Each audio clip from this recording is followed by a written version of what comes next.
Hey there, welcome to Sideliner Archives. The Atlantic Ocean in 1609 was not kind. A fleet of English ships was racing toward Virginia, toward hope, fortune, and survival. One of them, the Sea Venture, was ripped apart by a hurricane and wrecked in Bermuda. Among the survivors was a young widower named John Rolfe. He had just buried his wife. His infant daughter died at sea. He arrived in Virginia with nothing but grief and a few small tobacco seeds. When Rolfe finally reached Jamestown in 1610, it wasn't a colony. It was a graveyard. Out of roughly 500 settlers, only about 60 were still alive after the brutal winter known as the Starving Time. They had eaten horses, dogs, rats. They boiled leather to survive. Some accounts suggest cannibalism. This wasn't the glorious new world England imagined. It was mud, disease, and death. And investors back in London were losing patience. Jamestown needed a miracle. Tobacco already grew in Virginia, but English smokers hated it. Too harsh. Spain, however, had perfected a sweeter Caribbean strain, grown in places like Trinidad, and they protected those seeds like state secrets. Tobacco was Spain's global cash machine.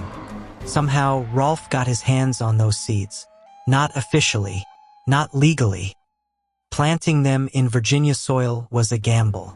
The climate was different, the soil unpredictable, and if it failed, Jamestown was finished. But Rolfe wasn't a soldier or an adventurer chasing gold. He was practical. He experimented, hybridized, refined the crop. By 1612, Virginia tobacco was shipping to England, and people loved it. Demand exploded. Ships that once arrived empty began leaving full. Barrels of dried leaf stacked high on docks. Virginia finally had something Europe wanted. Land suddenly had value. Investors relaxed. Settlers arrived. Jamestown didn't just survive, it became profitable. Tobacco became known as brown gold. But gold changes people. It demanded more land, more labor, more expansion into native territory. And that tension was already boiling. The English were locked in conflict with the Powhatan Confederacy, led by Chief Powhatan. Raids, ambushes, food blockades. Then came his daughter, Pocahontas. She had once been a curious child who visited the English settlement. By her late teens, she was caught in the middle of a brutal power struggle. In 1613, she was captured by the English during hostilities. While in captivity, she converted to Christianity and took the name Rebecca. And in 1614, she married John Rolfe. Not a Disney fairy tale, a political calculation. Rolfe himself wrote that he struggled with the decision, framing it as both spiritual duty and colonial strategy. But the marriage worked. For nearly 8 years, there was relative peace between the English and the Powhatan people. Trade resumed, violence slowed, expansion continued. Rolfe had not only built an economy, he had bought time. In 1616, Rolfe and Pocahontas traveled to England. She was presented to English society almost like proof that the Virginia experiment was civilized and successful. London elites were fascinated.